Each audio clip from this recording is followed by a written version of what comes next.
तो हेलो दोस्तों, मैं बादल देसवाल गीता क्लास में आप सभी का स्वागत करता हूं। दोस्तों, जैसे कि आपको पता है कि हमारी जो है मैथ की स्पेशल सीरीज चली हुई है और इस स्पेशल सीरीज में हम जो है आपके सभी वनडे एग्ज़ाम की तैयारी कर रहे हैं। कोई भी आपका वनडे एग्ज़ाम हो उसमें जो है आपसे जिसमें भी आपसे मैथ पूछा जाता है तो मैथ की हम तैयारी कर रहे हैं इस सीरीज के माध्यम से। और इस सीरीज के माध्यम से हम वे बेसिक क्वेश्चन कर रहे हैं जो हमेशा जो है हम छोड़ देते हैं। ठीक है, तो उस जो है बेस को हम तैयार करने की कोशिश कर रहे हैं, क्योंकि ये जो है आपको पता है कि सभी क्वेश्चन जो है एक ही तरह के नंबर जो है आपको देता है। तो आपका जो है आसान क्वेश्चन हो या हार्ड क्वेश्चन हो, तो हार्ड क्वेश्चन की तरफ जो है जाने की बजाय आप जो है आसान क्वेश्चन की तरफ आ सकते हो, जिससे कि आपका जो है बहुत ज़्यादा स्कोर बढ़ने की जो है संभावना हो जाएगी। ठीक है, तो आप जो है हर एक क्वेश्चन का, कोई क्वेश्चन छोटा हो कोई क्वेश्चन बड़ा हो, तो आप हर तरह के क्वेश्चन को करने की जो है कोशिश किया करो। तो ठीक है, तो आपका कोई भी वनडे एग्जाम है, आपका एसएससी का एग्जाम है, आपका पुलिस का एग्जाम है, आपका स्टेट टीचर का एग्जाम है, तो आपका कोई भी एग्जाम है तो आप जो है सीरीज को देख सकते हो और अपना स्कोर जो है बढ़ा सकते हो। ठीक है, तो हमारा जो है चैप्टर चला हुआ है क्षेत्रफल एरिया। तो उसमें हम जो है आज समांतर चतुर्भुज को हम जो है देखेंगे, कवर करेंगे और समझेंगे कि किस तरह के हमारे जो है इसमें जो है सूत्र का प्रयोग होता है। ठीक है, तो देखते हैं हम आज के हमारे क्वेश्चन क्या है। क्वेश्चन नंबर 33 हमारा होने वाला है, किसी समांतर चतुर्भुज की एक भुजा 18 सेंटीमीटर तथा इस भुजा की विपरीत भुजा से दूरी 8 सेंटीमीटर, समांतर भुजा का क्षेत्रफल कितना है। तो देखो, सबसे पहले तो हम इसका सूत्र देख लेते हैं। तो इसका सूत्र हमारा जो है क्षेत्रफल का क्या है, समानांतर चतुर्भुज का क्षेत्रफल का सूत्र क्या है, आधार गुणा लंब। ठीक है, आधार गुणा लंब। ठीक है, या इसे हम लंब को हम क्या बोल सकते हैं, हम इसे बोल सकते हैं ऊंचाई। ठीक है, आधार गुणा ऊंचाई इसका जो है क्या है सूत्र है, आधार गुणा ऊंचाई। ठीक है, तो जो देखो विपरीत भुजा से दूरी, मतलब अगर हम जो है एक चतुर्भुज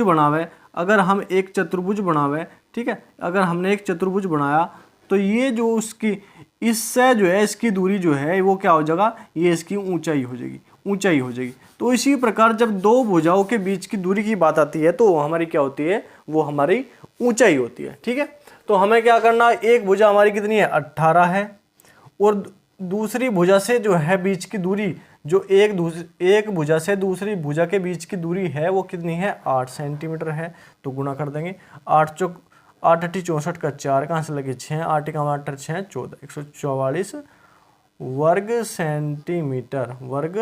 सेंटीमीटर हमारा जो है इसका आंसर आ जाएगा। देखो है ना, बिल्कुल आसान।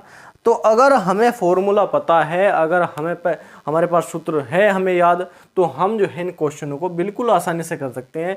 इसमें कोई भी आपको जो है ज़्यादा कंफ्यूज होने की जरूरत नहीं है। ठीक है, तो आपको सूत्र जरूर याद रखने हैं, कौन से चैप्टर में कौन से क्वेश्चन में कौन सा सूत्र लग सकता है। तो इस क्षेत्रफल के चैप्टर में आपको सूत्र का बड़ा ध्यान रखना है। अब क्वेश्चन नंबर 34 है हमारे पास, एक समांतर चतुर्भुज की संगत भुजाएं क्रमशः 30 मीटर तथा 14 मीटर है लंबी है तथा इन भुजाओं के शीर्षों को मिलाने वाले विकर्ण की लंबाई 40 मीटर है। चतुर्भुज का क्षेत्रफल कितना है। अब देखो, अब अगर हमने जो है एक चतुर्भुज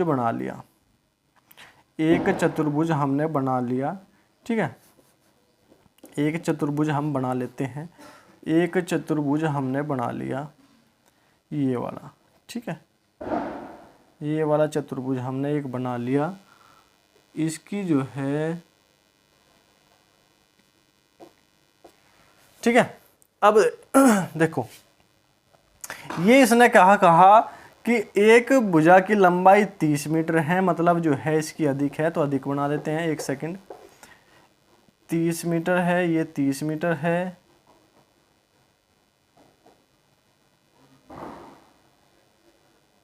ठीक है, ये हमारी 30 मीटर है, ये हमारी कितने है 14 मीटर है।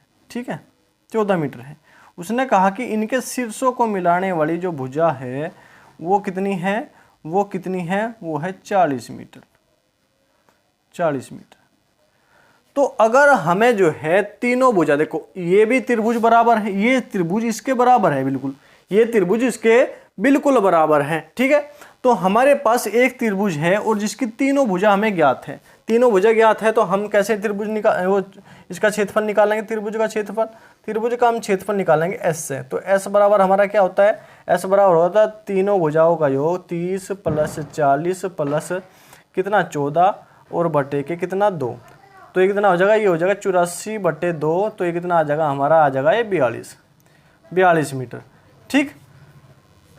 अब इसका क्षेत्रफल हम निकालते हैं, त्रिभुज का हम क्षेत्रफल निकालेंगे तो क्या निकाल लेंगे, अंडर रूट में क्या करेंगे, एस क्या है हमारा 42 गुणा एस माइनस ए, मतलब एस माइनस 42 माइनस 30 कितना 12 गुणा 2, 42 माइनस 40 2 गुणा कितना 42 माइनस 14, तो 12 में से 4 गए 8 और ये कितना बचा, ये बचा 3 3 2 गए 28। तो हम इसका इनके क्या करेंगे, इनके हम जो है फैक्टर कर लेंगे, टुकड़े कर लेंगे। 7 चौक 28, 7 दूनी 14 दूनी 28, 2 तिया 6 दूनी 12, ठीक है, गुणा 2 गुणा 7 चौक 28 गुणा 2 गुणा 2। ठीक है। अब इनमें से हम जो है एक एक भाग बाहर निकाल लेंगे। कैसे, एक 7 यहाँ से निकाल लिया, एक 7 यहाँ से, 7 बाहर आ गया, गुणा एक 2 यहाँ से, एक 2 यहाँ से, 2 बाहर आ गया, गुणा एक 2 यहाँ से, एक 2 यहाँ से, 2 बाहर आ गया, गुणा एक 3 यहाँ से, एक 3 कहाँ पे एक 3 कहाँ पे है, 7 चौक 28,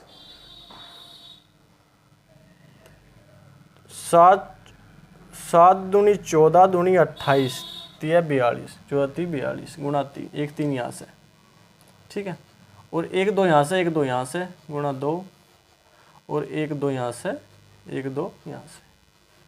ठीक। तो ये सारे आ गए हमारे, 7 दूनी 14 दूनी 28 और 2 3 6 दूनी 12, ठीक है, और 2 7 दूनी 14 दूनी 28 3 42, ठीक है। अब ये हमारे पास क्या है, हमारे पास है 7 दूनी 14, ये देखो हमारे पास ये क्या आ गया, 3 दूनी 6 दूनी 12 दूनी 24 24 7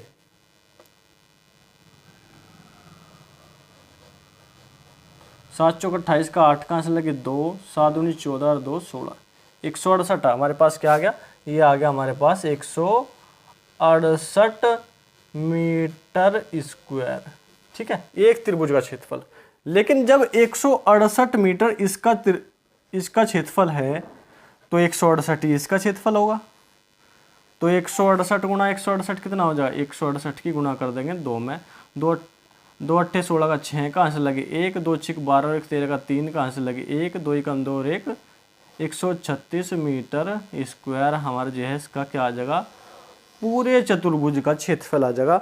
और यही हमें जो है इसमें निकालना था, यही हमें इसमें क्या करना था, निकालना था। बिल्कुल आसान है, बस एक त्रिभुज हमने ले लिया, इस त्रिभुज का क्षेत्रफल निकाल लेंगे और त्रिभुज का क्षेत्रफल निकालने के बाद ये त्रिभुज और ये त्रिभुज आपस में बराबर है तो इसका क्या कर देंगे, डबल कर देंगे। 336 मीटर स्क्वायर हमारा जो है इसका आंसर आ जाएगा। बिल्कुल आसान है, बस आपको जो है सूत्र याद होना चाहिए। पहले मैं आपको ये बात बता चुका हूँ कि आपको सूत्र याद होने चाहिए। ठीक है, अब क्वेश्चन नंबर 35 है हमारे पास, एक समलंब चतुर्भुज का जो है हमारा जो है ये क्वेश्चन आ गया। एक समलंब चतुर्भुज की समांतर भुजाएं क्रम से 1.5 मीटर तथा 2.5 मीटर लंबी है तथा इन भुजाओं के बीच की लंबा दूरी 6.5 मीटर है। इन चतुर्भुज का क्षेत्रफल क्या होगा। देखो इसका सूत्र अगर हम निकालें क्षेत्रफल का समलंब चतुर्भुज का तो क्या हो जाएगा, 1/2 गुणा समांतर भुजाओं का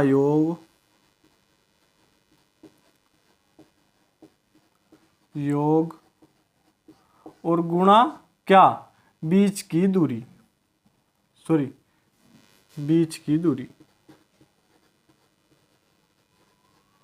ठीक है, तो हमें क्या दिया गया, हमें समांतर भुजाएं भी दी गई है, उनके बीच की दूरी भी दी गई है, सब कुछ हमें दिया गया है। तो क्या करेंगे, 1/2 गुणा क्या 1.5 प्लस 2.5 और गुणा कर देंगे किससे, 6.5 से।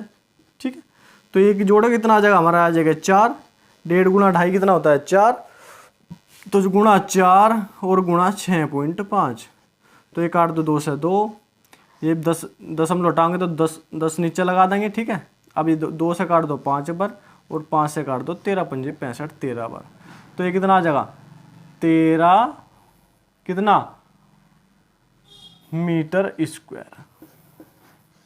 तो 13 मीटर स्क्वायर हमारा जो है इसका क्या आ जाएगा, इसका जो है क्षेत्रफल आ जाएगा, और यही हमें जो है इसमें निकालना था, ठीक है। तो मैं बार बार यही बात बोल रहा हूँ, अगर आपको जो है सूत्र पता है, आपको पता है कि समांतर चतुर्भुज का सूत्र क्या है, समलंब चतुर्भुज का सूत्र क्या है, तो आप जो है क्वेश्चन को नहीं छोड़ोगे। बिल्कुल आसान क्वेश्चन आपको जो है एग्जाम में मिलने वाले हैं, ठीक है। तो ये थे आज के क्वेश्चन। आज भी हमने एक टॉपिक पूरा कंप्लीट किया है, तो ठीक है। तो नेक्स्ट को जो है हमारी क्लास होगी, तो नेक्स्ट क्लास में भी हम नेक्स्ट एक नया टॉपिक जो है कंप्लीट कर लेंगे। तो ठीक है, आज के लिए इतना ही।